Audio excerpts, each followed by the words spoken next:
Down today, we got a fun topic to talk about, a few fun topics to talk about.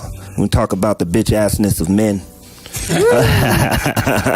in 2017. We're also going to talk about art being utilized as a tool to heal our broken world. And we have some hot topics from LaRae and some things that we need to focus on within your list right there, LaRae.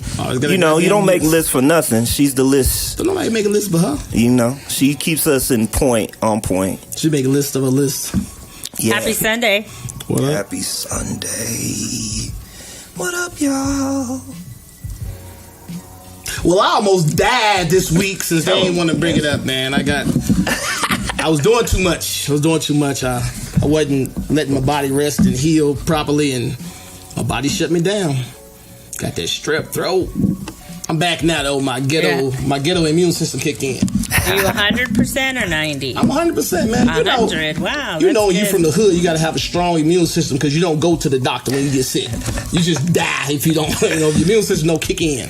So mine kicked in. I called my mama. You know, I got them old Southern parents, so they give you them old Southern remedies. She like, take a bandana, take some catfish sweat, rub it in there. Tape some garlic to your neck. Run some hot water on your big toe, you be all right. Put the mentholatum on your feet. On your Put the socks on. Yeah, that works. That mentholatum feel like you just open your chest up. It's like be all sorts of air in there. Like, it's so cold in my chest. Somebody told me that they used to put it in their nostrils too. Yeah.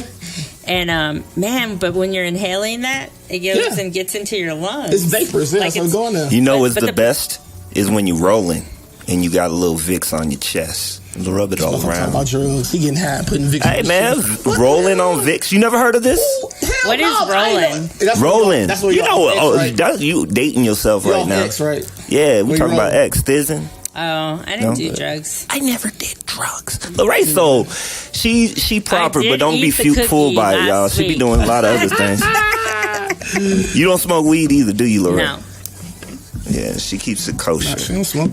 I did have mushrooms once. Me either. Damn, you done more than me. Yeah, Anthony don't smoke. But he did get me fucked up in Houston last time we were out there. That Hurricane Katrina. Can we talk about that? Why not? I mean, I feel like we on the topic. We should talk about it. He was laying in the car, y'all. I was licking the street. He was at the restaurant looking up from the table like, help me. Hey, don't you talk shit, because we was in that restaurant, you was not in your body. You was like, yeah, when you picked me up from the restaurant, from the airport. I was gone. No, I was hurting. And I felt great the next day. That was the crazy thing about it. Was no hangover. Yeah. Dude, I felt like I was ready for a new life. I was like, I'm a new person. I was roasting everybody in the Mexican restaurant just out loud. Especially the little waiter. I call it Peppy. Dude, I was gunning motherfuckers in that restaurant. He had his mouth full of food, like laughing with his mouth open. And it was our first dinner with Denise. And she was just looking at us like I'm passed out in the car, freaking Anthony talking wild ass shit, and LaRae's worried about everybody. I was worried someone was going to kidnap him. I was like, he's too pretty to be out there alone. So they're going to kidnap him. They're like, take him to the car. And I passed out I felt like I passed out for a few hours. No way. When we was walking up to the car and he heard our voice, he just like popped up like. Man, I was still alert, man. We still, that's my hoodness in me. I can't hear you as well. Can you hear me now? A little better, yeah. Very good. Very good. Can y'all hear Anthony better? Y'all be okay. Right, I can hear myself better. Nice. Yeah, that's so much better. So yeah, we took some Colorado to Houston. Oh, we took it, man. What was that concoction? We found some Colorado in Houston. No one took that there. What are they talking about? What was that concoction? Because that fucked me up, man. Katrina, man. That's a secret. It's a secret recipe. That's secret, man. It definitely has some edibles in the liquid edibles, which I've been doing a lot of lately. And I've been feeling really good within it. It hasn't been messing me up too much. So I know it was something in that concoction that you had that threw me out, man. That thing I was didn't like have anything. I found something, and I was like, this would be nice to try with my fellow constituents. So we partook in that shit. I knew ill was done when he was talking about social justice, and his veins in his neck started protruding, and then you could actually see the blood running through. I said, they killing us in the streets. He was talking shit in the hotel room too. You remember? That was so funny. I was talking. He was talking tough shit. It was a lot of shit happening that night. Yeah, that was good. We started talking about 5%ers. Oh yeah. We started talking about everything. Talking about conspiracies. We were learning.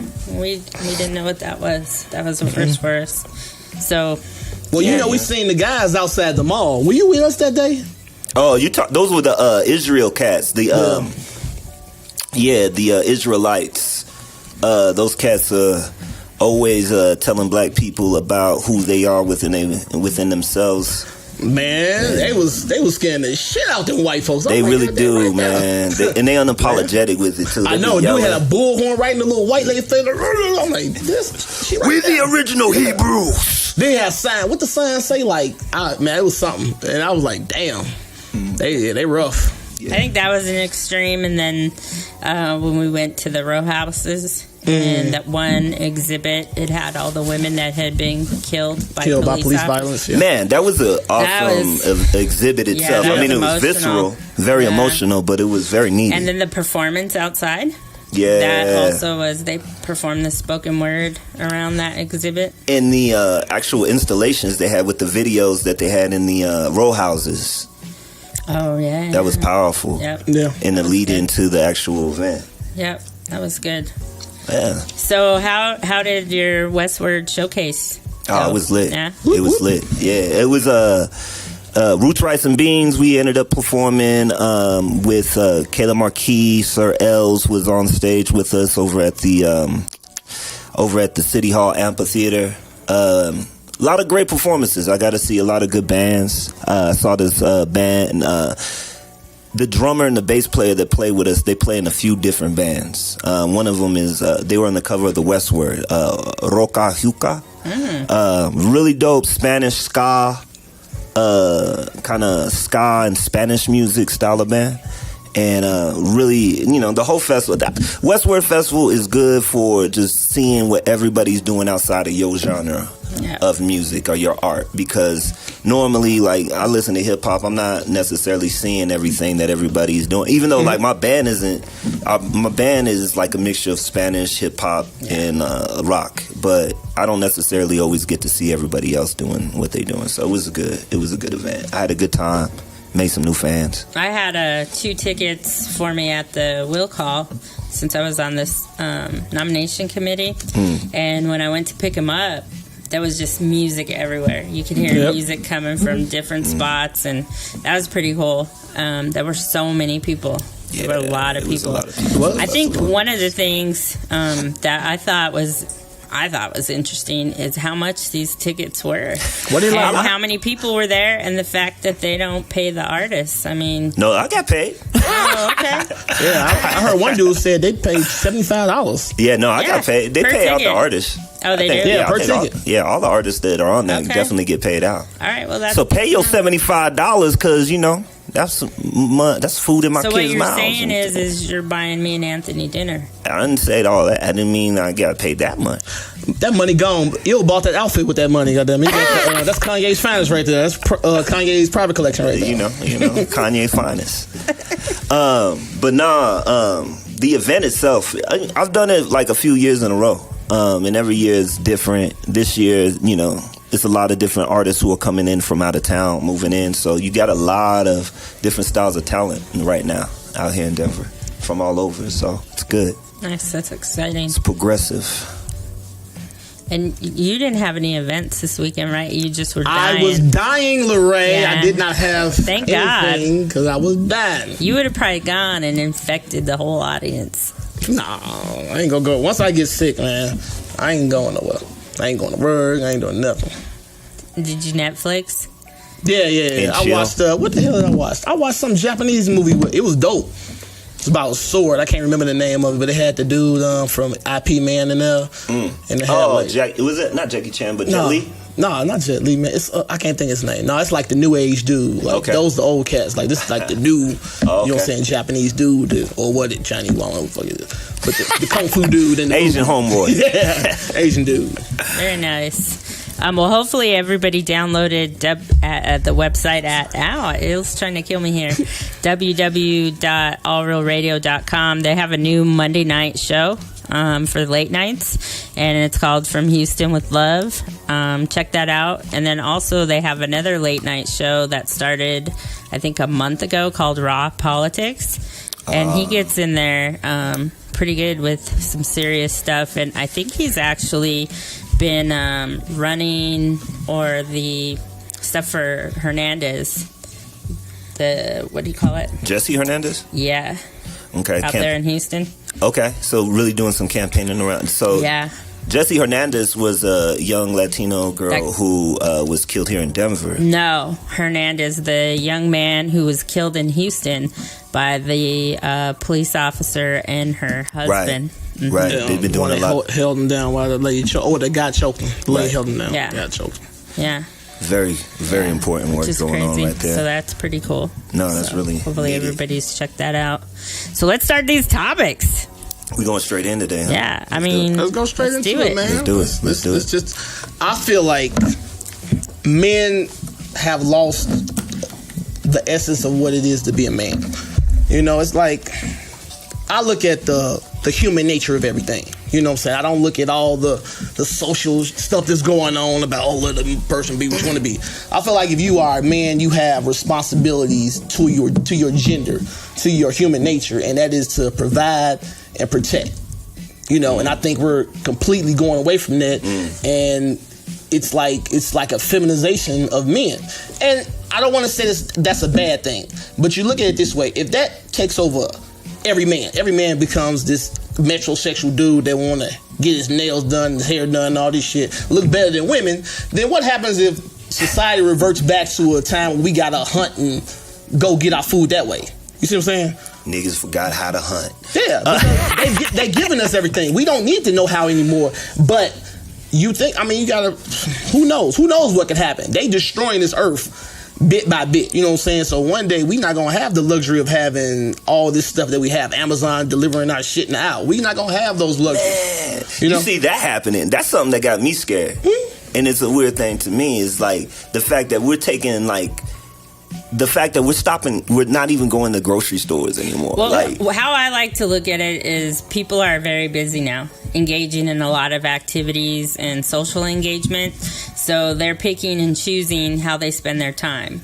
I think that's bullshit. So I agree. And going to the store takes up a lot of time. Would you rather think all of that stuff contributes to the raise in obesity just in the world. I agree with that. And the reason why I think it's a few things. I agree with Anthony on that. That I feel that it'll be an evolution of us going into a lazy status. But what if these people are getting their stuff delivered so they could go ski, they could go run, they could go ride bikes? Well, there's a few things on that. You're going to have the population of people that do that, but then you think you're going to have a greater population of people that's just going to stop doing everything. Like, I don't have to go outside. And like when you go to other countries, like if you're in Europe, if you're in Japan, if you're in anywhere but America, like there's still hands-on within their like engagement within family, within grocery shopping, within cooking, within gathering. And to be honest, like America, in the ways that we interact with each other, like we are already segregated. And then we're just building up more isolation and more segregation within like having somebody bring our groceries. But it gives you the illusion of inclusion because now they want to tell you, your Facebook, you're connected to everybody. Right.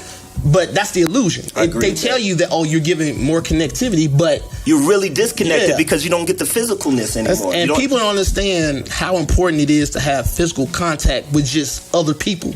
That's some type of energy transfer that as humans I believe we need. Because you think if you take a person and isolate them in a room, they're going to go crazy. That's true. It's true. They're going to go crazy. You need that contact. I think like going back to what you were talking about within men being more feminized, it's special. black and brown men specifically. I think it's an important thing to really think about black and brown men in that, because I don't think so. Well, let me explain my end and why I'm saying it, Okay. and then see what you think after I break it down. The reason why I say that is because when you think historically, you know me, I'm always about the history. Yeah, you smart motherfucker. We know.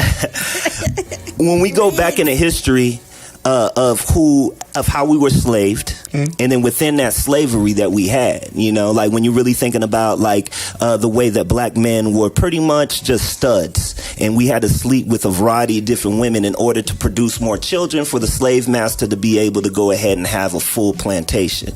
That also kind of evolves into like what we're talking about even with the Latino, because in my mind I connect Latino and blacks as the same people. When we were going through slavery, Native Americans were enslaved as well. Now, let me get into it. So, like, as we go into like this whole thought process between like machismo or masculinity and the ways that we perceive it versus, and this is just straight up, this is not a jab at white people, but this is because white men have privilege, right? They are able to express more of their actual sensitivity. And black men, because and brown men, depending on the environment we grew up in, we have to be hard. Because if we're not hard, it could endanger us in a variety of different ways. And I'm not saying that's true all across the board. But if you grew up in a hard environment and weakness is something that people see as a target for them to eat you, they're gonna eat you. Because you have to adapt to your environment to survive. Exactly. Whereas you have white people that were able to grow up in suburban society to where they could be effeminate and be fine. To whereas black men, we grew up in the hoods, we couldn't. We had to be tough because we had to fight. Right. So this is what I was saying though. This is my point. Okay. Is that you said black men specifically, and this is black and brown men. Black and brown men. Men of color. But I think it's across the board. Okay. It's white. No, I don't disagree with that. What I'm saying is that like, are you saying black and brown more? Well, I'm saying that right now, black and brown men are viewed as killers, are viewed as abusers, their view of us is already like as somebody as animal. We're already kind of viewed as animal. So like we have more pressure to like acclimate within this society and be more sensitive and open, even though like the systematic layouts of what we deal with doesn't always allow that. Depending on how you grew up and where you came from, your level of education, and the ways that your parents brought you up. I don't agree. Okay, that's fine. No, that's fine. No, I see. I see where you come from. It's just,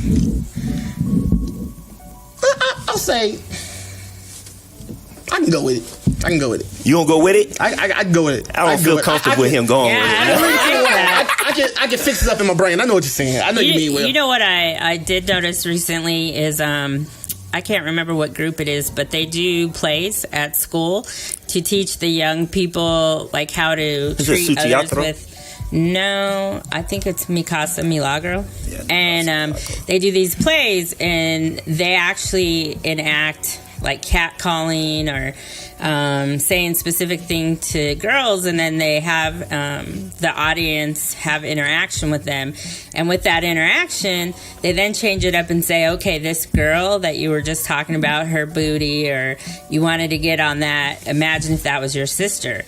Well, there was a white woman in the room, and she said, I can't believe this would even be a play. Why is that even an issue?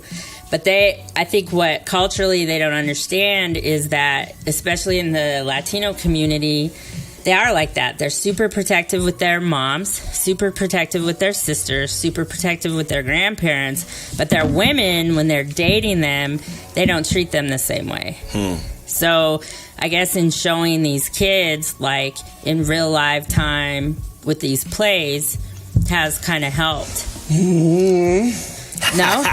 No, I see what you're saying, but I think it's just you're going to view family women totally different from you view a sexual woman. You're looking at sexually. You see what I'm saying? So that's where But so I noticed in that workshop that everyone who was of color, they were like, okay, yeah, they could relate. We can relate. But the white people that were in there were like, why wouldn't you just treat all women the same? Why aren't you treating the women you date like with respect, just like you do your sister or whatever.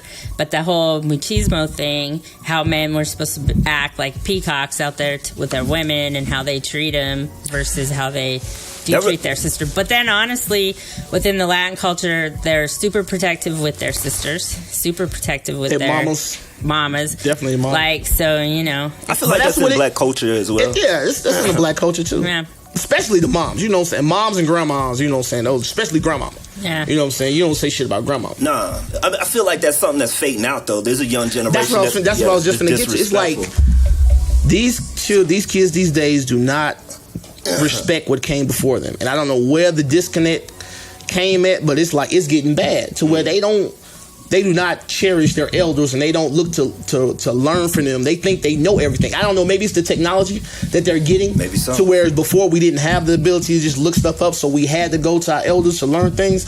Perhaps that's what it is. You know what I'm saying? But it's like they think they know every motherfucking thing. And then the media fucks them up because they advertise directly to the kids. They bypass the adults. Mm-hmm. You remember back in the day, they would advertise to the adults, and then the adults would take you to the store and say, "What do you want?" Yeah. Whereas now they advertising directly to the kids, so it's like the kids are in control. Hey man, my daughter, like, she'll tell me exactly what she saw in a commercial and ask for it, and I tell her, nope.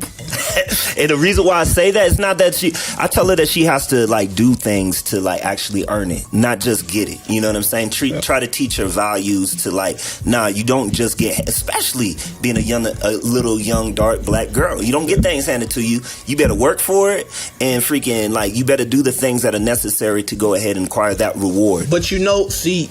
And what you told her is completely correct, but that's the old way of thinking. Right. You tell her that now, she goes to school, somebody else has what she wants, everybody's making fun of her. Right. Now it's an issue. Now it's some type of thing. Now it has to be some type of intervention. You can't just tell your kids like, you just ain't gonna get it now, and you just have to deal with it. You go cry for a couple hours, then you're okay. Right. These kids committing suicide when you can't have a pair of shoes. Oh, I'm gonna kill myself then. Right.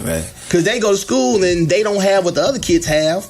And they pick on them, and then kids don't have coping mechanisms anymore. I don't know what the hell's wrong. They just kill themselves. I mean, I feel like, doing a lot of teaching, this is what I've noticed. In counties like Douglas County, Cherry Creek, and Denver, I've taught in all these different counties, workshops and things like that. I've found that youth in Douglas County and in Cherry Creek County tend to have more of a drug issue and be more suicidal. Kids in the hood tend to be more homicidal, meaning that their rage is more directed towards somebody else a lot of the time. Not to say that doesn't happen in schools, because there's obviously been school shootings that have happened in white schools or predominantly white neighborhoods. But when we're thinking about like gang violence and like tribal like territory and things like that, I feel like there is a tendency to have more of our depression or whatever we're dealing with at that point. It gets directed towards another person that looks like us versus like us self-afflicting pain. Can I get real mental with this right quick? Yeah, please. Maybe it's because the reason why black people admit it, people aren't already admit it in homicidal ways is because we have had so much done to us, so it's like we have to get it out towards something. We have to, go after something. We have to put that where it came from. We have to go out and get it. Whereas white people feel the guilt of what they done. So they're trying to kill themselves because they know what they did and it's inside them. So they're being suicidal to kill the guilt. Whereas black people, we're going out to kill it. What's your thoughts on that, Miss LaRae? I think I've noticed in just being around is like we talked about last week, is a lot of these kids who are going to the Cherry Creek schools and the different middle class schools and upper middle class, their parents aren't around. They're out working. They're out working 2-3 jobs. So they're alone. And I noticed, like, even with driving Lyft, I pick up a lot of kids who go and meet their friends for movies. I pick them up after a movie and take them home. Their parents aren't even picking them up and dropping them off. Where the kids who are in a more of a working class community, they still have their parent dropping them off, picking them up because they can't afford Lyft or a grandparent. So I think the other kids, like, they're so they're alone. They're alone. Seems like they're alone. And that's why I think a lot of Caucasian people end up hating their parents. Like, they hate their parents. Yeah. You know what I'm saying? A lot of white people I know, they hate their parents. And that's because their parents aren't around. You know what I'm saying? And I was going to say, it's where it's like now to where parents aren't staying. You have to, if you have two people in the house, both of you have to work. It's not, you know, back in the day, it was always somebody at the black house or a brown house. It was always somebody there. Yeah. Grandmama, somebody, auntie, somebody was there. Now that's not there anymore. So that part of, you know what I'm saying, the transfer of knowledge is gone as well. Right. And then even like with... And then parents are more social these days. Yeah. To where it's like parents want to go out 3-4 days a week. So remember, you back in the day, parents maybe had one event in a month to where they went out. You know what I'm saying? It was a big thing. And age doesn't look the same anymore either. It doesn't. Cats that are in their 30s don't act 30. Exactly. Nobody wants to accept that they have to get old and die. So they want to try to live like they're young forever. I'm one of those. Yeah, I mean, I don't think that's a bad thing, though, because it's a mentality. When you really think about time is only, like, dictated by what they say that it is. I mean, I feel like if you're watching your health, if you're doing all the necessary things to, like, it doesn't stop you from aging, but, like, accepting that you're getting old is also accepting that you can be old and look however you want that to look as you get older. I think, like, the 80s and the 70s and the 60s really kind of, 60s specifically kind of jacked that up. They had this whole, like, what is it, Leave It to Beaver style of mentality where we, you know, the wife stayed at home. Going back to that, the dude went to work, you know what I'm saying? Like, you had to have the 2 cars, the white picket fence, and a nice house, you know? And then the 70s came for black folks. 60s were actually good for us, like, not racially, but financially, we were cool. 70s came, we lost everything. Minorities, like, in New York, Chicago, in Watts, Los Angeles, Oakland, Houston, like, we didn't have anything. So, like, within us not having anything, it changed the whole format of what family looked like and what age looked like too, because, like, age had to do with the ways that we access jobs. And in the 70s, they were closing down plantation, or not plantations, but they felt like plantations, but they were closing down, like, warehouses that, like, produce cars and everything like that. Detroit, all that. So I think, like, within the 80s, we had, Bill Cosby, and he started bringing middle-class black families back into, like, a realization, like, oh, we don't have to all be broke, because we were looking at good times in the 70s. We're looking at Bill Cosby in the 80s, and then we had, like, a different world in the 90s. You know what I'm saying? So we started kind of rebuilding that, but as we were rebuilding it, we were also killing ourselves in the 90s because they were flooding our hoods with drugs. They were, like, no jobs for us to work. So, like, we've been in this rebuild of, like, what blackness is, what it is to be a man, what it is to be a man and a woman.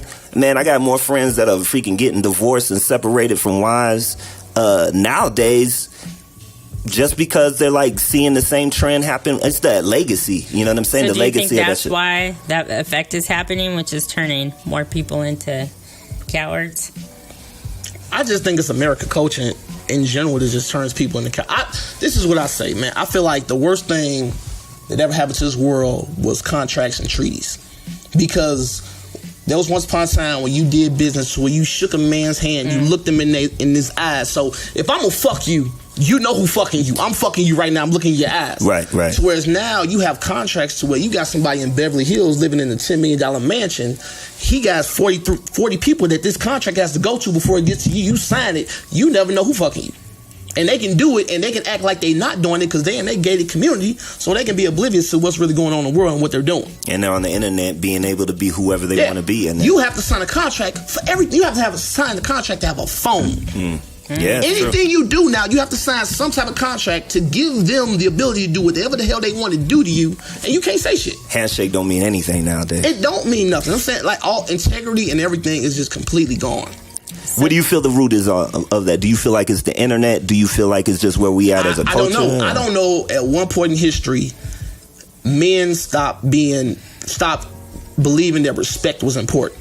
Like, it was a once upon a time, your name carried the weight of your legacy. Really did. I mean, I feel not anymore. Not That's anymore. What I'm saying. Yeah, no, maybe in some families, pockets, you know what I'm saying? Certain but pockets like, of places. It was once back in the day that you couldn't say anything bad about a person's name because that was their legacy. That was what they were known for. And now it's like people just don't. I don't know what people care about anymore. It's a microwave society. I cannot even People don't care about family. People don't care about children. People don't care about anybody else. It's just like we are so selfish and egotistical. We are literally just like ripping the world apart, and we just don't care. As long as we shine, as long as we can get that picture on Instagram, and somebody throw some likes at us, we cool. It's ego. I mean, we have an ego-driven society. Like we look for likes. Like I got 100 likes today. I got 200 likes today, based off of like selfies and us taking pictures of ourselves. We are literally living in a world to where the only thing that's keeping all of these countries from killing each other is that we got nukes pointed at each other. That's it. It's been like that for a while. Someday somebody gonna come along and be like, I don't give a fuck. I'm pushing this button. Right. And then it's over.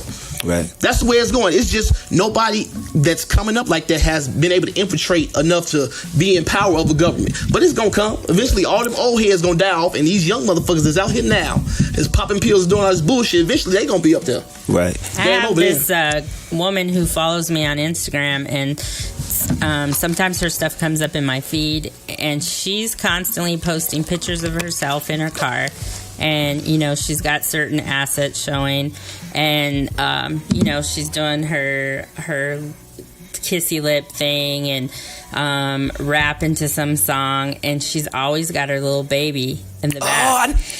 And I showed who you're talking about. But the thing that bothers me with it is guys love her. They like her pictures. She gets more likes than anything I put. She gets so many comments, and for me, I'm like, you're a mom, for one. Like, if you're gonna do that, don't have your kid in the car. Like, what is that? What is that? And then these guys, like, what kind of women are they even looking for? That the most liked person in my feed is out there with her shit out and her kid in the car. I really don't know what that is. I don't know what the attraction is to people making fools out themselves on the internet that draws people. Like, every few months, there's some guy on the internet that does something good enough to get him 1 million likes or views, and he becomes like internet sensation. Right. And all he does is make a fool out of himself. He has absolutely no talent. Yeah. He just makes a fool out of himself in public, films it, puts it on the internet, gets 1 million likes, and for some odd reason he comes and then he goes away, then another one steps up and takes his place. This is the most access we ever had as a society to each other. But I think it's just revealing who we really are. I think putting our human nature out there. This is who we always were, but we didn't have the ability to be that, but now we do, and so that's who we are. I mean, one thing about the internet and the algorithms, they've been testing us for a long time. You know what I'm saying? They've thrown images on Facebook. They do different things on Instagram. Actually, your dude that you were talking about, Romney, right? They just recently kind of suppressed some of his posts because Twitter. Of it. So on Twitter. Was it Twitter or Facebook? It was Twitter. So the fact that they're sitting there micromanaging, really, because even our feeds, the things that we see in our feeds, not everybody sees the same things in their feeds, depending on the algorithm. This is what I feel. I feel like there's people that see what the world is heading towards, and they're just preparing society to be what they need to be so they can survive. What they're doing right now, I feel like they're giving us so much misinformation. There's going to come a point in time, nobody's going to know what the fuck is really going on. Yeah, I feel like we're going to be down here, common people, lower class, middle class, fighting amongst each other, while you got these motherfuckers up here. They know what's going on because they're the ones feeding us, but they're up here while we fighting each other, because that's all we doing. We fighting each other. We not the ones even doing anything to each other. We don't have the power to do anything to each other. Exactly right. But we fighting each other. But the powers that be just sitting there like, let them motherfuckers fight.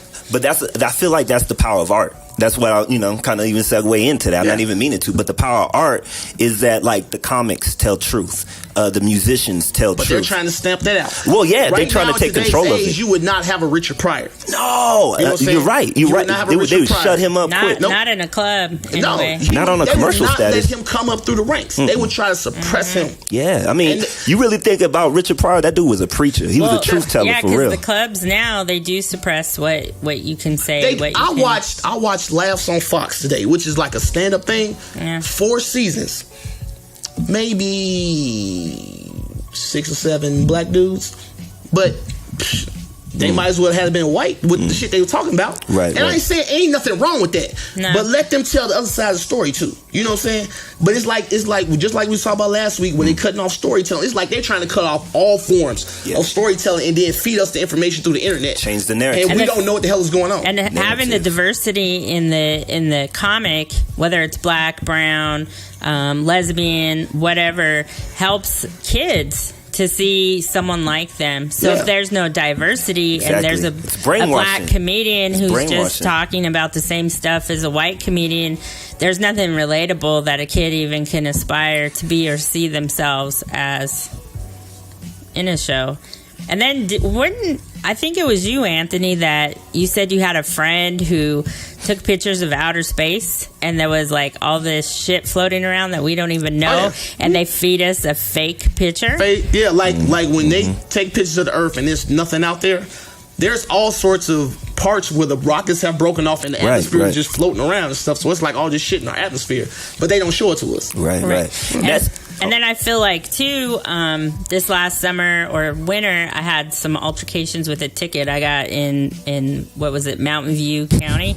And it was interesting how the whole layout was, but they definitely made me feel like I had no rights at all, even not doing anything, that it was a luxury for me to even be in a car, and that could be taken away at any time. So then I was thinking about what you were saying about the picture of outer space, and I'm like, man, we're just walking around living in someone else's world, just we are cogs thinking we're in doing a machine, stuff. and it's somebody that's just moving us around. It down. Yeah.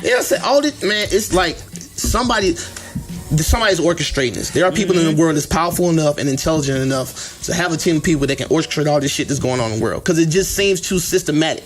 Well, power art, one of the most powerful But they're trying to kill that. But it's like you say, they're trying to kill that too. They're trying to kill it out. Cutting off all funding to art to schools.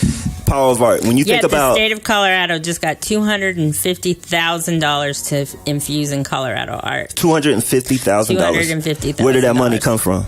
I have no idea. It came from weed. Federal government. It came from weed.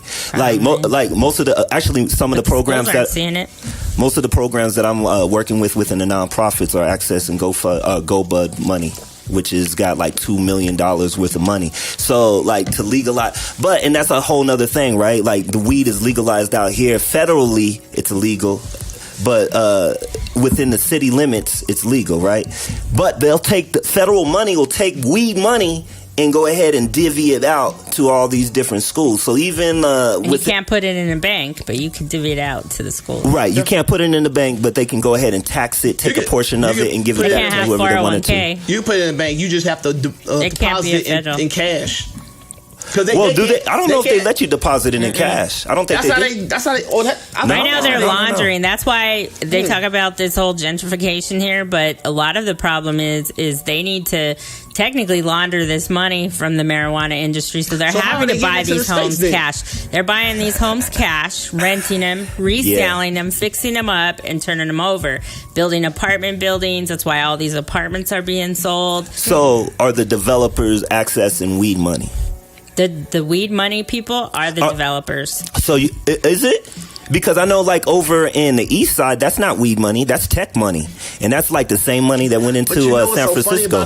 You know what's so funny about that? And it's just another one of those things. So you won't take the money directly, but you can pay that person, and that person can put it in the bank. It's the same fucking money. Right. Yeah. You know what I'm saying? That's how stupid this shit is, man. Right. It's all systematic. It's all systematic. That's why I understand rage now. I understand why people lose their fucking mind, because you start thinking about this, you're like, hold the fuck up. Right. Is everything rigged? You know what I'm saying? Like, damn. Well, one of the things that gave me rage was in your timeline this week with that woman that I'm so bad with names. They shot her husband in the car and he was lawfully armed. And the NRA didn't support that, because that's one of the things, is that you should be lawfully able to carry a weapon, which he was.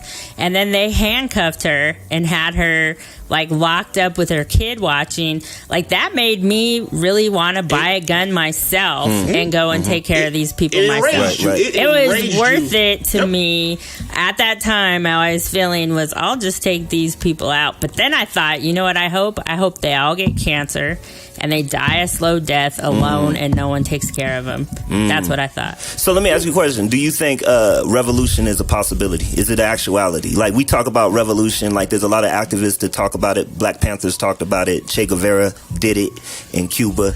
Is revolution really real? But it can't be a black revolution. No, not at all. I mean, it has to be. It has to be the have-nots versus the haves. That's what it's going to have to be. That's what it's going to end up being.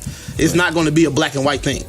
You know what I'm saying? Black and white people need to go on and put their shit to the side and say, we got a much greater enemy than us fighting over some shit that happened back in the day. You know what I'm saying? It's fucked up. Yeah. It is fucked up. It happened. We can't do shit about it. But we can't be in this tug of war to where nobody wants to drop the fucking the rope and we're going back and forth, but it's a motherfucker above us with strings on us just playing us like, yeah, you motherfuckers keep fighting and we're gonna keep destroying the earth, getting all the money while you motherfuckers down there looking silly. So like the 1960s, we've been fighting the same fight forever. Like not forever, but for a good portion of time, for at least 400 years, 500 this is years. What I say, black people and white people's relation is like a husband and wife, where the husband cheated on the wife and she took him back, but she never let that motherfucker live that shit down. Right, so right, it's just like, hey, you remember what you did to me, motherfucker? You know, yeah, that's how we are as black people, and I understand. But it's like we got to get past the shit, man. Well, it's not about, because this is what we want. This is what black people want. Black people want white people. Give me all your money, give me all your assets, give me everything. You be slaves for 245 years, then we be easy, motherfucker. That's not. You can't be like that, man. You know what I'm saying? Right. But you said 5 years. 5 years will be a good exchange. That's my joke. That's my joke. Nah, you know, motherfucker, black people gonna want all 245 years to the last second. You still got 3 more seconds. Give me that last batch of corn. You know what I'm saying? So that's the problem with it, though. Like, even when we're talking about like patriarchy and misogyny, right? If misogyny, and we're talking about patriarchy and matriarchy, if it was a matriarchy, it would still be somebody else in power oppressing another person. Just like if black people had the reverse, if we had the power, you know what I'm saying? It'd still be a style of oppression that was happening to another group. Yeah. So like, you know, I feel we still got a lot of evolution to do as a people, and looking at ourselves of like, what is power? For one, I think yeah, that's a good question. What is power? And like, how do we? I mean, power. I want to say power is money. It is money, but it's more than money. It's way more than money. It's old money. That's why black people and white people will never be equal, because black people will never have the ability to have old money.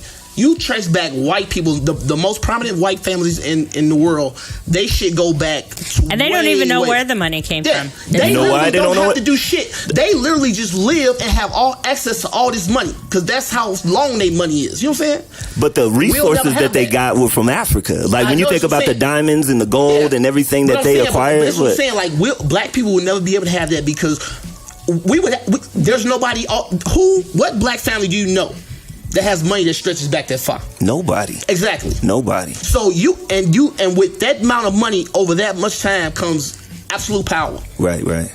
That's all it is. They just have absolute power because they have so much money, so much influence. They have people in so many different places from having power and money all this time. They can do anything. So going back to long money. So like, you think about the Rockefellers, you think about the Vanderbilts, all these families that have been in existence for hundreds of years.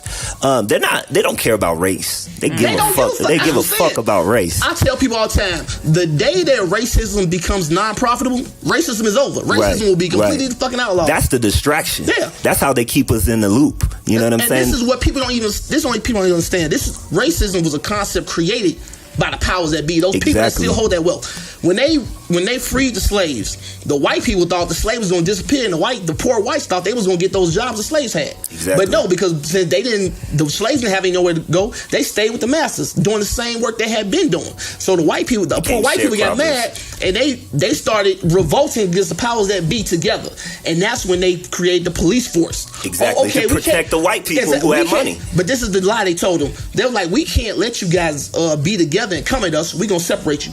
White people, you the black people, if you ever let the black people get power, they'll do to you what we did to them. Yeah. So we can never let them get power. So I'm gonna give you the ability to be over them. I'm gonna make you the police. You make sure these niggas don't do shit around here. Exactly. So no matter how poor you are, you would never be less than a nigga. Exactly. You'll always be above a nigga. And that's the lie they told them way back when, and has been perpetuated. And when you think about the thousands of years we've been in existence, that's a small fraction of time systematically of what they actually, and when they really had that power.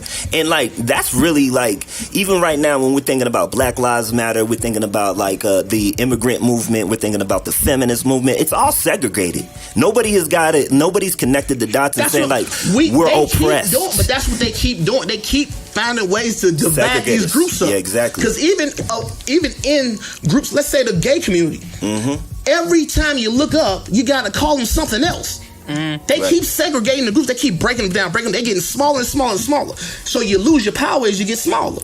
You can't do nothing if you keep decreasing the groups. You see what I'm saying? So I gave a ride to this gentleman the other night, and we were talking about something new, and he said, the gentrification is real. He said, but it's just not happening to the people in 5 Points or to minority people, to black people. It's happening to gay community out here, too. He said, we were Capitol Hill, and now we are being kicked out of here as well and moved out. So he was like, we're going through it as well, and we're just not being represented or, on the situation. I've noticed it. I've seen it. I definitely know that, like, Capitol Hill over by, 17th? Cheeseman Park area over there. But, like, I'm talking more about where what's the restaurant? The hamburger restaurant. Hamburger Mary's. Hamburger Mary's, that area. Yeah. Wrangler closed down. They moved them down to deeper 5 Points to 35th and Downing. So I feel like that's kind of a telling story of what the agenda is anyways. If it's black people being marginalized, if there's gay people being marginalized, brown people are being marginalized, like, they know exactly how to divide and conquer. Yeah, that's what I'm saying. That is classic takeover, divide and conquer. That's it. That's all they doing. That's what they've always done. Right. And it's just they've become perfected at it. So now, like I say, they keep breaking us down in smaller and smaller groups. So I feel that's the key of art. You know what I'm saying? Regardless, I feel like regardless of what we talk about, like in the physical, like actually saying words, I can digest a song. I can digest a joke. I can listen to like melodies from somebody of another ethnicity and still be able to like appreciate that regardless of the race and where they come from. And I feel like art is always in politics and in activism is always the most downplayed. But it's always the most active in like changing things. You think about Marvin Gaye, you think about freaking like James Brown, you think about Michael Jackson, Prince, all these different artists that were like constantly feeding us different styles of music and different styles of information. If you go back through that music and the things they were saying, it's very much what we're saying right now. Right. You know? Yeah. Yeah, but it's because this is why I love comedy so much, because you remove those barriers. You put people in a room that don't know each other from different walks of life, different religions, different ethnicities, different everything. And I go out there and I tell a joke about owning a white woman as a slave, and I get them all to laugh. So at that moment in time, that joke should be offensive as hell in today's society.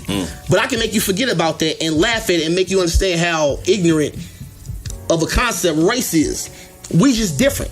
Even if you put two white people right here, they may be white, but they different from each other. So why is it any different if I put a white person and a black person right here? You just different. You just a different color. You know what I'm saying? Why different up into it's a race? Because it's just a way to separate us. But art brings you together. It puts you in a room with people you would never ever come across, and you make them just at that moment forget that we're different. We can laugh, we can rock, we can sing, we can dance together in that moment. That's what I saw at the Westwood Showcase. That's one of the biggest telling things to me was the Westwood Showcase. There was so many different styles of people who were going to listen to R&B, who were going to listen to rap, who were going to listen to country music, who were going to listen to rock. They didn't really care about race. They were just going in there to have a good time and to enjoy themselves. And like anytime in an artistic space, I haven't seen any conflict. I don't care how like diverse the crowd is. People are going to get along because they want to have fun, they want to have a good time, and they just want to enjoy themselves. And I feel like that's where the system has us duped. They always keep us stressed. They always keep us without. We're always thinking about, a lot of the time it's a privilege to even enjoy art. There's a group of people that never get to do anything but listen to like some radio things. They don't go to a concert very often or go see a comic. Like I think jokes. That's a lot with I'm gonna say it with people of color. We don't get out and we'll go see the big people.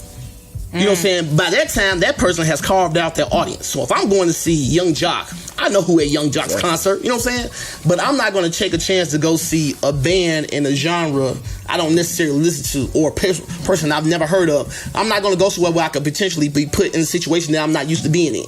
Right. And I think we as minorities, we shy away from that stuff. Colorado, my bad. Sorry. I was just going to say real quick, Colorado is the leading underground market for music, for art, period, in its majority white. And like one of the most telling... Joe, it blows my mind every time I go to a show to yours, or I put on a show of mine, and we black artists, and I'll advertise it to the black folks, and they never show up. Never show up. But all white people there, and this is what I want to tell black people about why a lot of white, black artists kind of drift towards the white side, because if only white people are coming to see me, my comedy is going to be geared towards them because it's different. So I'm going to play to the audience that comes to see me. Right. And eventually it just takes over your act. So when you get to the main stage, if you good enough, you're going to make it big. Right. Then you out in front of everybody. Now everybody's like, oh, you a sellout. Well, I'm not a sellout. I played to the audience that came to see me. You're taking care of good business. Exactly. Really. That's really what it comes down to. That's not selling out. That's, yeah. And I just feel like as black people, it's like when a black artist makes it, or a black person does anything great, that person can never do enough for the black community. Like, no matter what they do, it's always like, oh, that ain't enough, blah, blah, blah, blah, blah. And don't you dare marry a white woman. Ooh, you the coon. Yeah. Yeah. One of the things that I noticed even about myself is the first time I went to a death metal concert was probably about, I want to say 15 years ago, and I saw Testament and DRI. And then I continually went after that, but when I went, I was scared. There were people there, like the implicit bias that you talk about, tatted up, gauged, all these pieces of metal in their face, and they looked mean. They just looked mean as hell, and they were different, and I was nervous. And the person I was dating at the time, that was the kind of music he liked. And I went, and these people were like, no one bumped into me. Everyone watched out for me. When someone did accidentally bump into me, everyone came to like my rescue, especially around the mosh pit area. I had people bring me drinks that I didn't even know.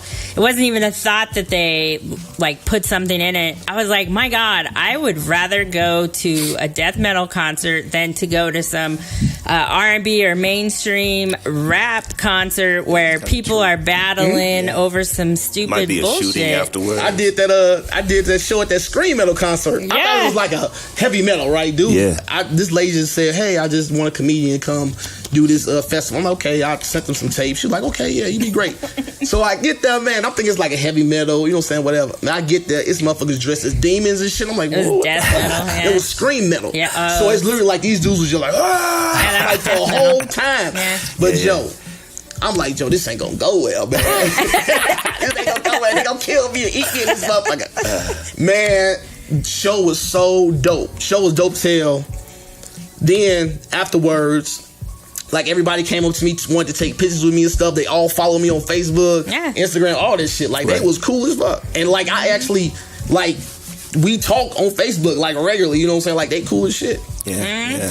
And then I think even now with Lyft, I had taken this young lady to a show, I don't remember, somewhere downtown, and she had her head shaved and her head was tatted, and she had this big, large gauge earring in her nose, and she was the sweetest person I had the whole night. She actually tipped me like $10 more than anyone else, and I was like, man, I love those people. Yeah, they're my favorite people. But it's just like, that's, you know what I'm saying, we shy away from those type of people because of the way they look. And what's fucked up is that we doing to them what white people do to us. Yeah. Oh, yeah. White people shy away from us because you black, but we shy away from them because they dress a particular way. We don't take the time to say, hey, you know what I'm saying, what's going on? Well, just like at night, I don't know if you noticed driving, but if you're around 15th and Market, where there's a couple clubs there that are predominantly black and brown, at night, when they close out and everybody overflows into the street, the police go and close it off. But if you're down there off of 20th, they don't do that. And it's just as bad, and it's hard to even drive through there.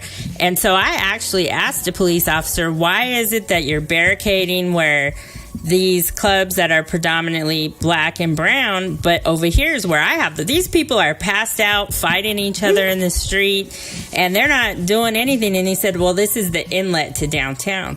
Bullshit. So's 20th. Like, what kind of excuse is that? So, like you said, they're just afraid. It's systematic. Like, I know I do a lot of implicit bias workshops. I do the kids and cops conversations, and then within that we do like this workshop where we show kids photos. We have a photo with the kids in the with a person in a suit and a person in regular clothes, and we have them make a narrative of who this person is, right? And majority of the time, kids of color that live in bad neighborhoods will look at somebody who is dressed down and automatically they're a drug dealer, they're a killer, there's something jacked up with them, right? And we do the same workshop with kids that are in like a white school. And majority of the time, they're going to be politically correct. They're going to actually give that person more of a benefit of the doubt that he may be these different things. When it comes to cops and the things that they interact, cops automatically look at any youth. Don't care if they're white, they're black, or brown. They may be a little bit easier on the white one, but like they all look at youth as criminals. You know what I'm saying? And like they're trained that way systematically. You know, so like when we're talking about like racism, like you were talking about like this whole layout of like the ways that we view each other within race and the construct of race, we're conditioned and taught that at such a young age. How do we like decondition that? Well, no, I think the whole thing of that, you know what I'm saying, the powers that be thought that black people would eventually try to do with them what they did to them. They've had a steady conditioning of making black people the villain since forever. You know, that's just what we were always viewed as on TV. Whereas you think back to when you were younger and you was watching TVs, you watching like the Brady Bunch. You watch all the white families had this great family structure: husband, wife, 2 kids, and a fucking dog. You know what I'm saying? We had cops. Exactly. You know what I'm saying? That was our reality. That's the way they've been showing us throughout history. So it becomes a conditioning to where that's not what you see. Let me tell you what I did. I fucked myself up.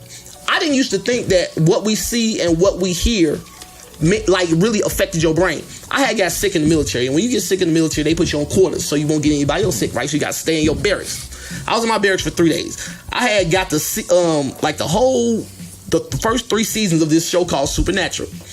I watched that shit for 3 days straight. Now I ain't no scary motherfucker. After 3 days, man, I was scared of every motherfucking thing. Looking on the table. I swear to God, I couldn't go to sleep. I had the light was on. I was like in the corner, like I couldn't shake it. Right. But after a couple of days, it went away. You know, but just that short amount of time watching that much fucked my brain up like that. So you think of centuries of conditioning of making black people the villain.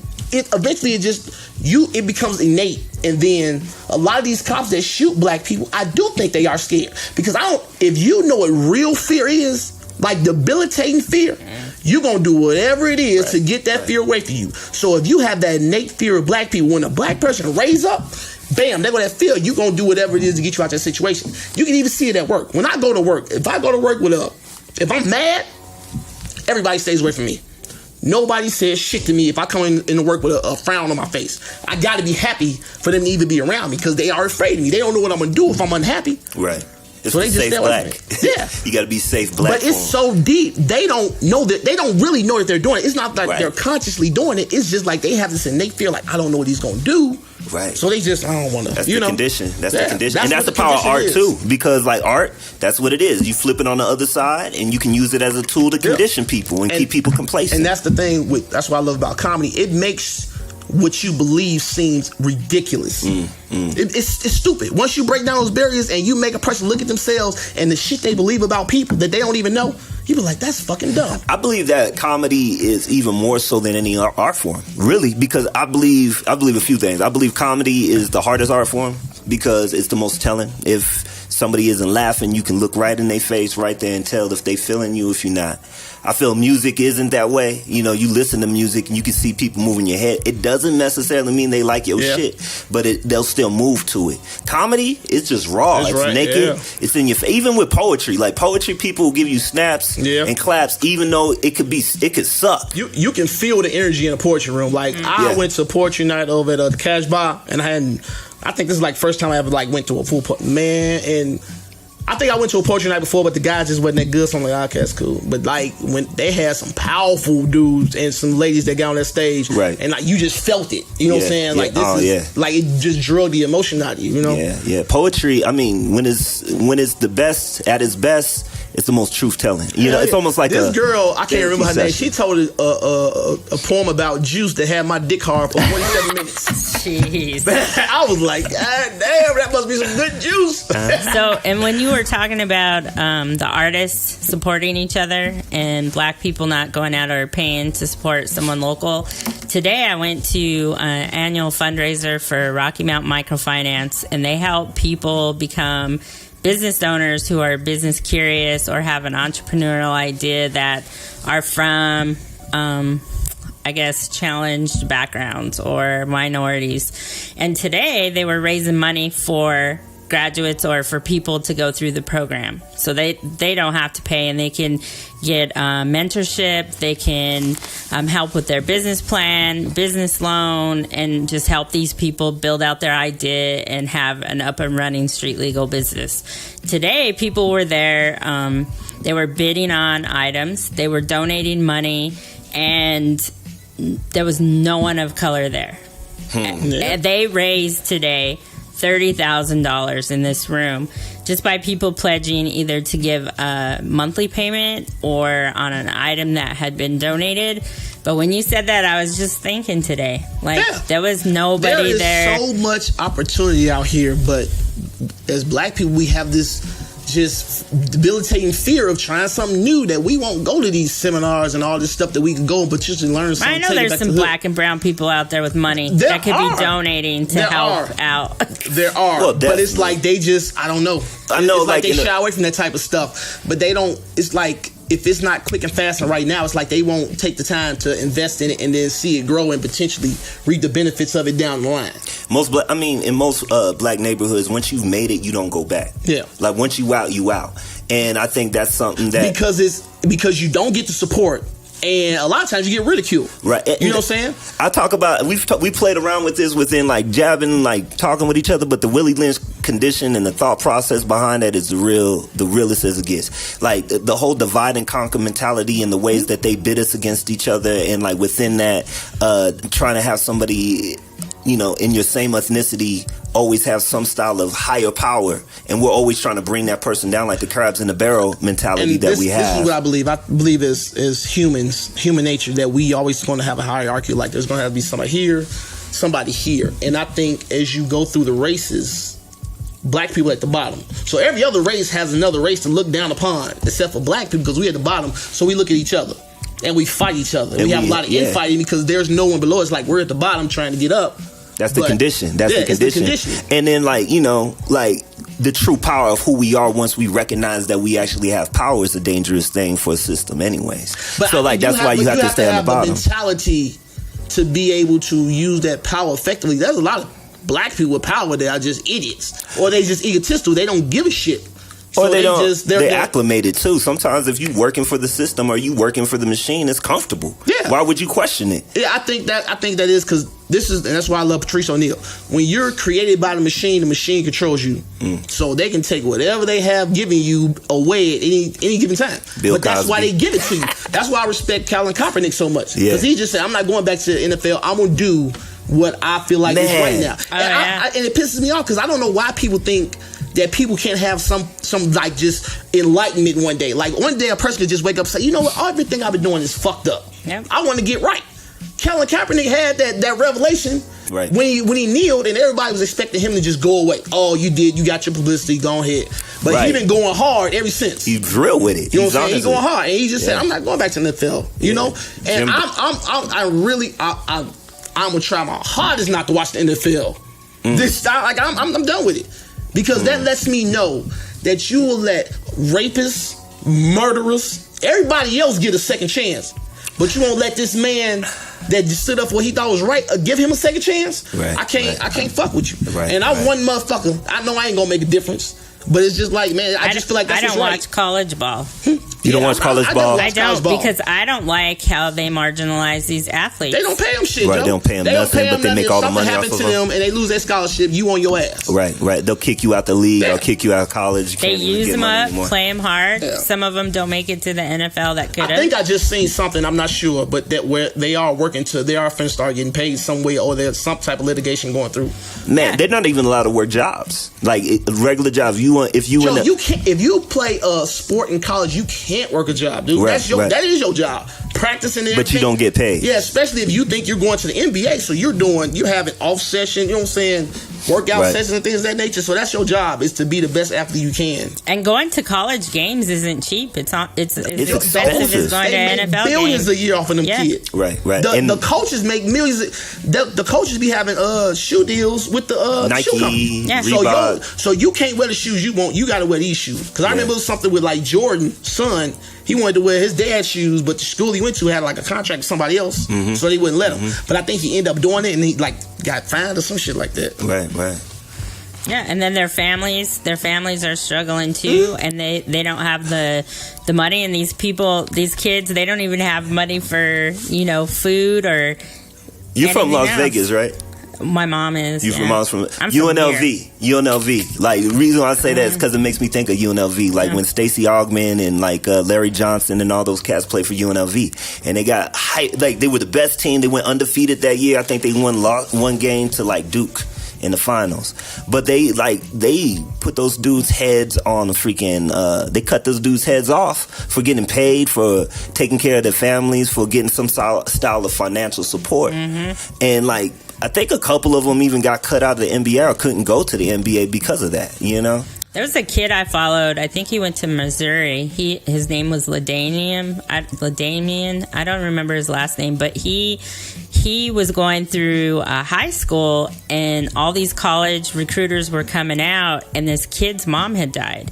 And he was the second oldest, and there were like younger ones, even a baby, a 2-year-old. Him and his older brother were taking care of all these kids. His brother took guardianship. They didn't have food, childcare. He wasn't eating. He wasn't eating in school. He didn't have money for lunch. The coach finally like pulled his head out of his ass and was like, "Are you eating?" And he wasn't even eating. He didn't have food, but he was like, the only way I'm gonna support my family or get these kids right is I have to make it into the NFL. But what's funny though, and I don't understand this, they won't even let anybody help them. If somebody comes to give you some money, right, you can't get money from nobody. They'll bar you. Yeah, that's what I'm saying. Like, if it's anything pertaining to sports, no one can just come and give you some money. Right. And I guess you don't want to. But that's their, like, if somebody want to bribe me to go here, come bribe me then, goddammit. Right. Like, you don't own me enough to say, oh, nobody can give you money to go here. But you don't fucking own me. How can you tell me that I can't get money from somebody, but I can go lobby a fucking politician to vote the way I want to vote, but I can't get his kid some little money to come to his school? Right. For a fucking sport that don't mean shit, but you got motherfuckers that's spending billions a year to motherfuckers vote the way they want to vote. Yep. Sports is the clearest form of slavery right now. You know what I'm saying? Sports is the clearest form. Majority of athletes, I think it was like 75% of athletes that actually retire. Like after 5 years after them retiring, they're broke. They're broke. Oh, yeah. They're broke because they don't have any financial literacy when they get all that money. Because you taking kids out the hood that ain't never had shit and giving them millions of dollars right on the spot with no type of financial guidance. You're gonna try to buy everything you've never had and take care of your family and friends. And take care of your family and friends. You know what I'm saying? Because you get that pressure put on you from the hood. You like, oh, you got the, you know what I'm saying, boo. And a lot of times when you have kids like that growing up, they got protection through the hood because they knew they was gonna, you gonna be something, this, that, the other. Woo.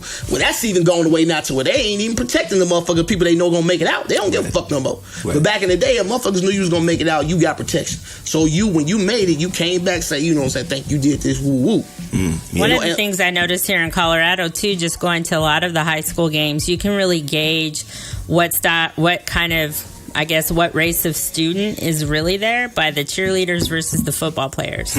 So you can go to school and the majority of the football players are black and all the cheerleaders are white and the kids in the stands are white. So what they're doing is they're going to, they're allowed to going to the hood and getting some athletes, right? And not even just from the hood; they're getting them from Africa. These basketball teams, East High School for one, they are getting kids from Africa. Yeah, East High School has been notorious about that, and that's okay at high school level. And then these kids are here living with these families, and they don't even know the system here. And just right now, Samba. I don't know if you remember that story. He was messing around, not really doing the right thing, but he's not from here. Right.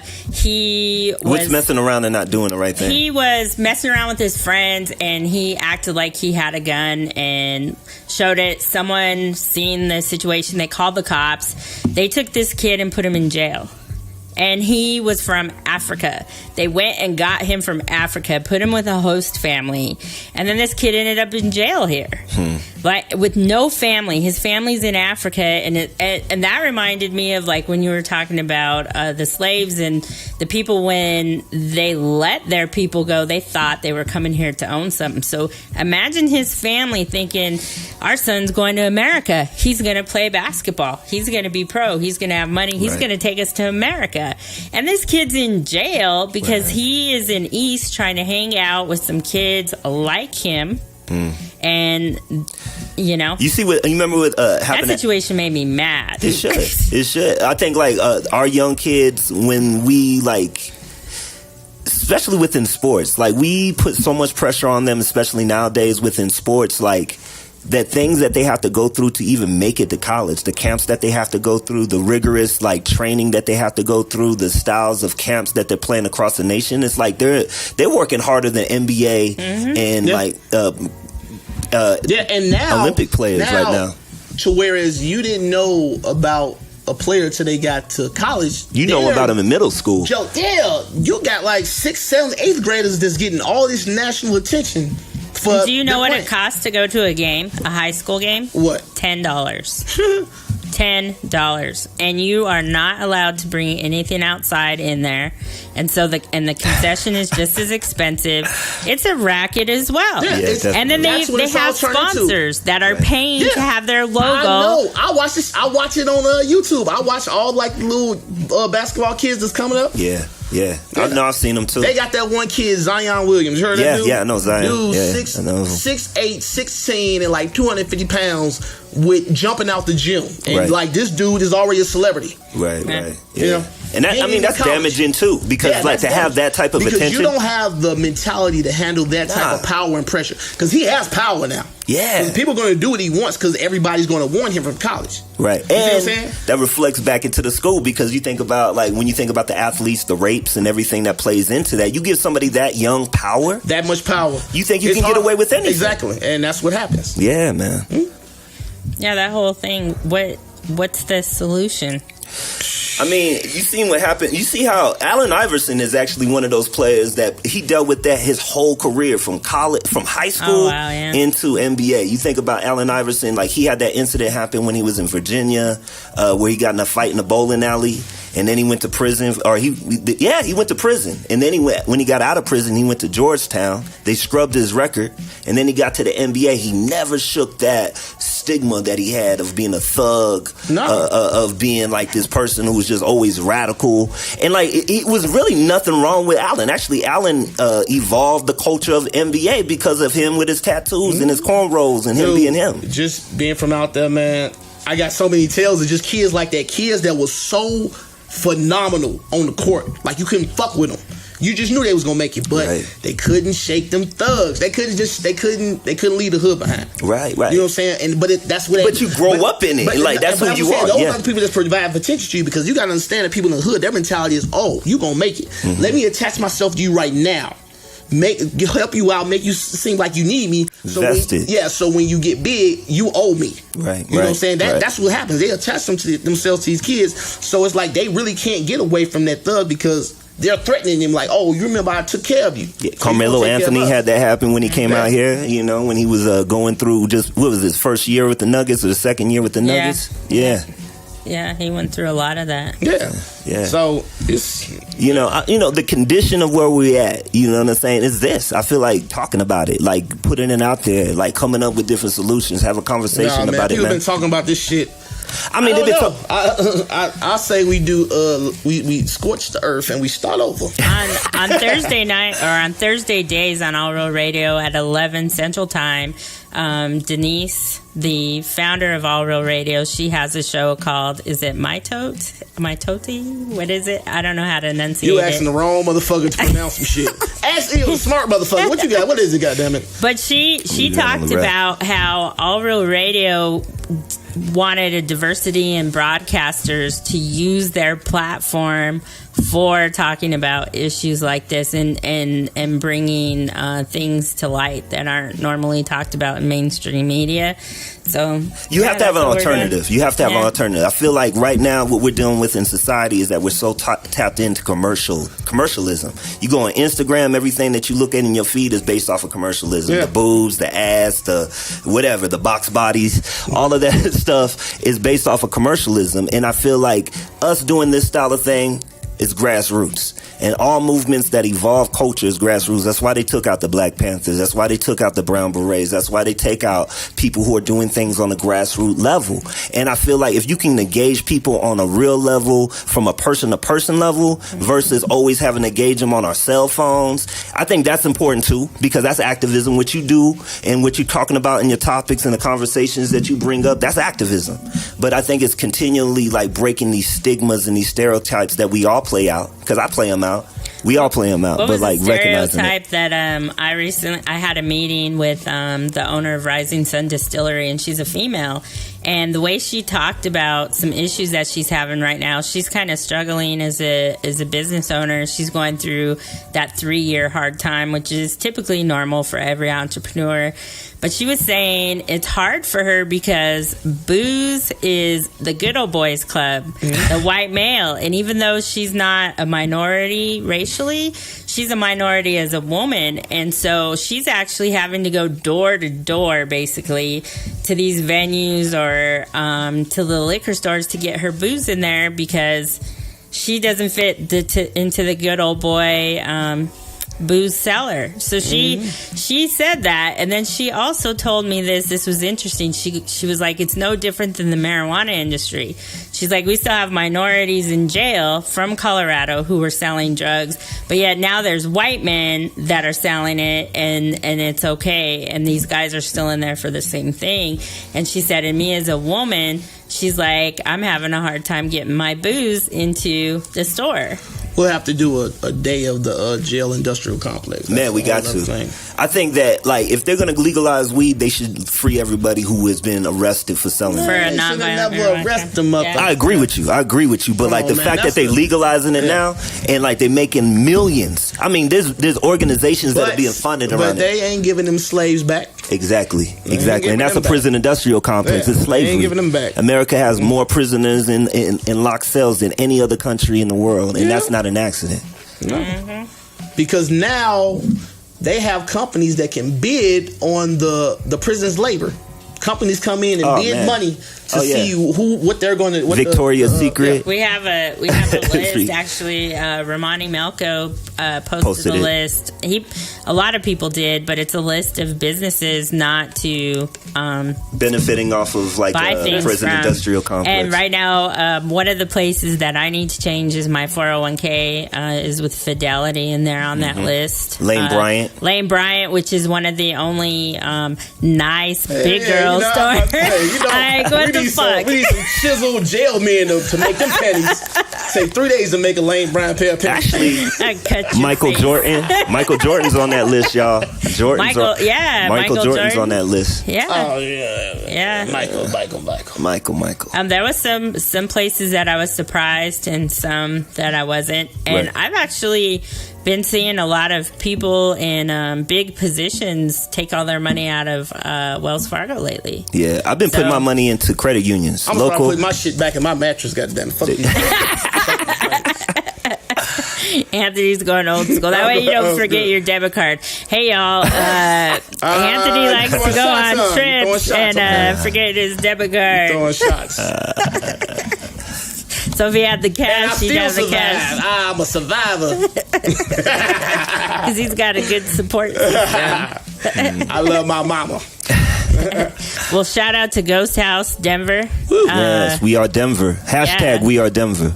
Yeah, Meet in the Streets is about to start July 8th. Yeah, I'm excited about that. Yeah, that's going to be a good time. There's going to be a lot of people out there today just walking around downtown. There was a ton of people. A ton, just everywhere. And they all had they didn't look like they were from here. I know they wasn't from here. I mean, a lot of tourism here, because I had this one lady told me that she had to go through 3 different car rental places to rent a car because they was all sold out of cars. So it was a lot of tourism this weekend. So people just still in town. A lot of money. Yeah. We need to get some of that money. Oh, yeah. Give me some of that. Denver is getting that dough.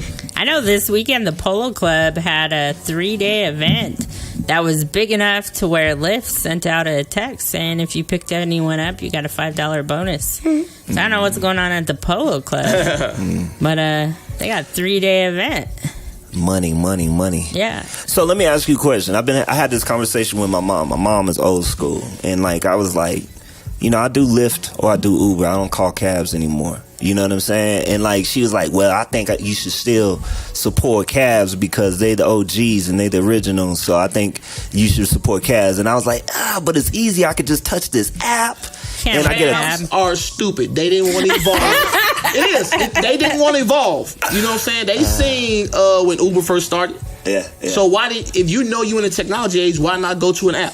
I love that. You know what I'm saying? So Yellow Cab does have an app. Now they do. Yeah. Do they? You know what I'm saying? They do. And I had that app and it's terrible. It ain't nothing. It's not like, No, you know what I'm saying? it's not but real they time. seen Uber come on the scene, but they thought they had it on lock. And Uber found a way around it. And people still fighting like Uber and Lyft type stuff for the cabs in certain places. Like I think in certain places like you can't. Houston. Like you can't go pick up at the airport and stuff like that. Yeah. You know, like some guy I was talking to told me, it's like, you can't have Uber or Lyft in certain places. You have to have a cab. Right. Yeah. So they're still fighting, but it's like eventually they're going to go away. It's more the states that are union, it seems like. What, cabs? That are eliminating Lyft and Uber from being in certain areas. But it's some areas you can't get cabs. Like I went to Utah, and I went to a little, Salt something out there. And they didn't have cabs. They only had Lyft. And Salt Lake City? No, it wasn't Salt Lake City. It was something else. It was around Salt Lake City, but it was past it. But yeah, like they didn't have cabs anymore because Uber and Lyft came and took over and pushed them out.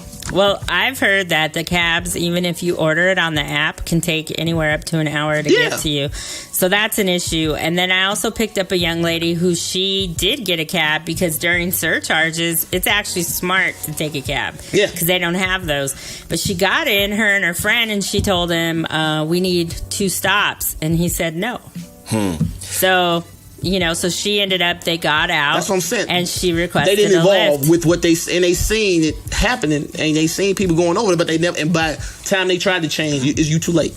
No, I agree with you. Too late. So within that, let's go ahead and go in a little deeper. But then these guys got to make money too. So they got to make money, but like I feel like cabs are kind of an example of 20th century mentality, right? Yeah. And then you got Lyft and you have Uber, that's 21st century mentality, right? So that's evolution, right? It's more convenient. We can access it at a matter of minutes. I never wait more than 5 minutes for a Lyft or Uber, right? Yeah. So like you have all these. You have the dude who started Facebook.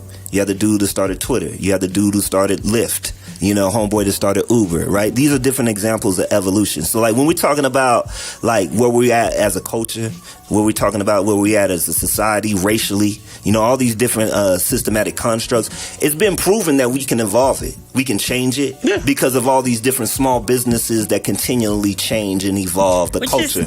I like Lyft and Uber, too, because I feel like it makes an individual an entrepreneur, too. Yeah, but I mean, everything gets phased out eventually because you talk about Facebook. Facebook comes from MySpace. MySpace comes from, like, Black Planet. Yeah. So all that stuff was say they took what they saying, like, I can make this better. I can make this a little bit better. And if you that thing before, if you don't see what's happening and evolve with it, you're going to... There's a business book. It's called Who Moved My Cheese? And it's about these 2 mice, and they're eating off the same piece of cheese in this room. And one mouse says, we need to really think about, what if this cheese ends? What if we eat it all and it's gone? And the other one said, no, this will be here. This will take care of us forever. So the other mouse journeys out and finds a whole room full of more cheese. So he tells him, let's go. We have to move to this room. There's more cheese over here. And he's like, no, I'm going to stay here. So the other mouse left him, and then he ended up starving. To death, and then the other one evolved. He transitioned. He moved. He stepped out of the reluctant to change. Change. You have to change. That's a lot of people's mentality, too. Yeah, man. I mean, right now, like within the music industry, that's one of the biggest things. Like Prince was one of the first people to go on the internet. He was the first one to pull away from the system, put his music on the internet, and then from that took power, right? He even took his name off the market. He made himself a sign. Yeah. You know what I'm saying?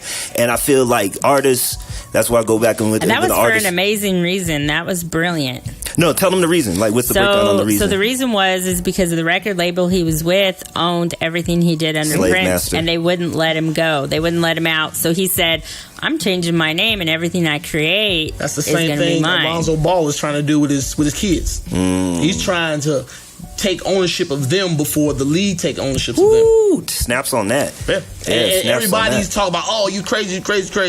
And I'm like, this is the smartest thing you'll ever do. And every player after him needs to follow suit with their children or with themselves, because that's the only way you'll own yourself. Because as long as you're in the league, they own you. Yeah. So Right. they own what you can do, what you can say, what you can wear. They own all that stuff. Right. And that's where we're at as society. That's true change. That's true evolution. Being able to be an entrepreneur, being able to be an owner of yourself versus having some company or something, some entity own you, that's true freedom. And like, that's really like, when you think about all the systematic constructs, like acclimating in the system, really the system doesn't want you to be the entrepreneur. No, it doesn't want you to be the business It's always owner. going to keep you on the string. You'll never be free of that string. You can only get so high to loosen it. You know what I'm saying? So where you can get out from some of those restraints that they placed upon you, but you'll never be free of it. Right. That's true. And Anthony had mentioned something last week too that I feel like a lot of people should talk about and realize more too, is when you become an artist and you put yourself out there and start representing yourself, you're an entrepreneur of yourself. Very much so. Your whatever your artist name or your art, that becomes like almost a third person to yourself. And you got to treat it as such. Yep. Yeah, Il-7 is not Michael Acuna.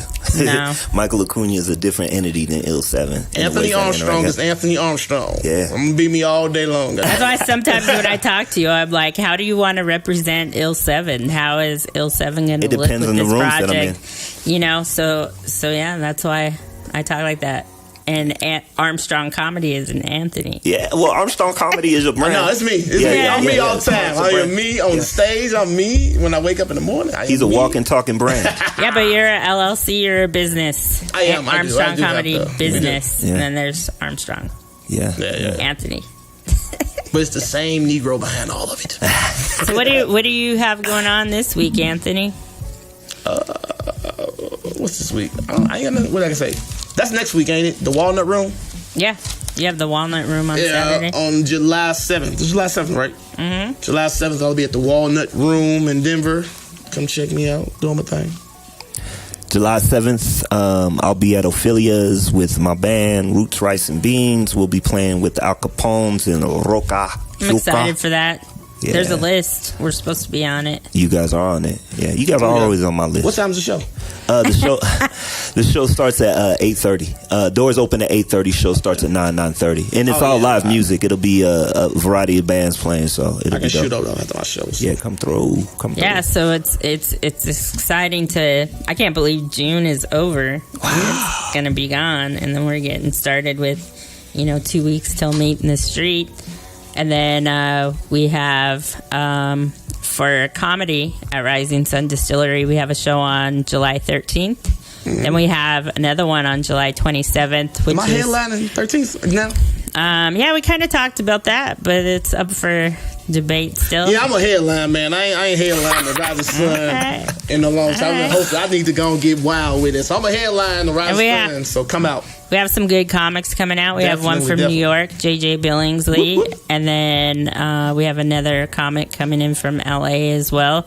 On the 27th, we'll have a good lineup too. Anthony's going to surprise us with that. Yeah, it's going to be a nice little surprise I'm going to put together on July 27th. Y'all going to come on now, see us at Rising Sun Distillery, please. And then we're going to start a back-to-school drive for the kids in the community over where the distillery's at. And then I'm pretty excited about this event, even though I'm not a cancer. But on July 15th, we're going to have a cancer night at Bar I'm ready for Red. that. My baby's a cancer. Yeah. My little girl is a cancer. Il-7's going to play a couple tracks for us, I think. I'm hosting. Do a couple of tracks. And then we'll have DJ Skip Rip, which I'm excited to see him do Can I a host full with you? set. Yeah, man. Like, It sounds like Anthony Armstrong's going to be hosting. I just want to fuck around. I ain't gonna Yeah, do too let's much. do it. Yeah. There'll be no fucking around. It's got to be good. It's gonna be a lot of You gotta- fucking around. You got to toe the line. No line toning. Just let me get the mic. That's all I need. It'll be some fucking around. So that'll be super exciting. Make sure you download All Real Radio and submit some music to us if you want it played on our show before and after. We have a website started. It is BoomBapTricks. We're going to be doing submissions on the website. Yeah, submissions on the website, or you can email. Okay. Yeah, we're going to start putting out links and little links and information on how to get everything registered. And those need to be in MP3 format, please. And we want your music licensed through ASCAP if possible. We would prefer it to be licensed. Or BMI, whatever you utilize. But we're trying to get licensed music just so, and this is for the benefit of you, so you can get paid. Not right away, but like, you know, that's licensing. Explain it and what it does, because I think there's a lot of artists don't even know what that is. So explain. Could you just give a brief overview of what that does? So what the cool thing is about our platform with All Real Radio is they have a pretty large listenership. They're already at 7,000 listeners at any given time. Once a radio show gets to a certain level, 15,000 listeners, they can start monetizing back the songs that were played. So I have a really cool software system that keeps track of all the music that we play, so artists will be back paid.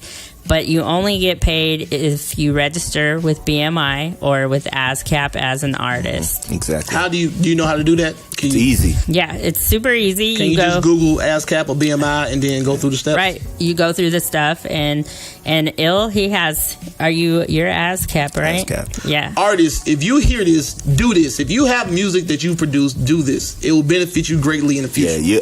Right now, albums don't sell. How artists get paid, producers get paid. Downloads. Yeah. And licensing. And from the license. And YouTube when it's played. ASCAP. Or if you get on a commercial, or if you get Spotify. Yep. SoundCloud. It tracks all of that stuff, so you need to do licensed. This. Please. Right, and it's important so someone doesn't steal your shit too. Yeah, that's so. So we thank you for listening to us, and I didn't get any nudes, so that's Armstrong Comedy at Gmail. If you didn't get it last time, send nudes. Thank you. Armstrong Hashtag WeAreDenver. Hashtag send nudes.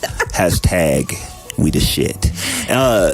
Check me out, ill7.com, www.ill7.com. Stay up on what I'm doing on speaking engagements, activist community things, and music. allrealradio.com. Download the app for your own convenience, because there is so much great content on this radio station. We Are Denver, hashtag We Are Denver, and Ghost House Studios on YouTube.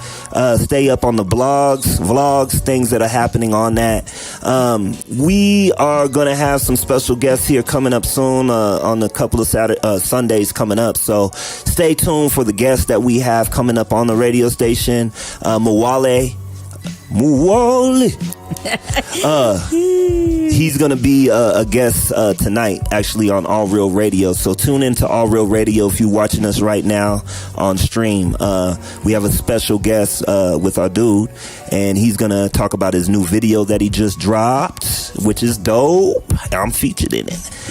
So's my daughter. You need to listen to that show. That was a good ass show. It was one of our best. That was one of my favorites. It was pretty. And we were so Colorado. So Colorado. I'm shocked. Is that it? Are we done? Yeah. Ill gotta go. He dressed like a zombie right before he get bit. Man, but not an anorexic Rambo. Hey, no, not this I one. went from Kanye West to being a zombie. Yeah. Look like I'm under attack. Yeah. Freshen it. Peace, y'all.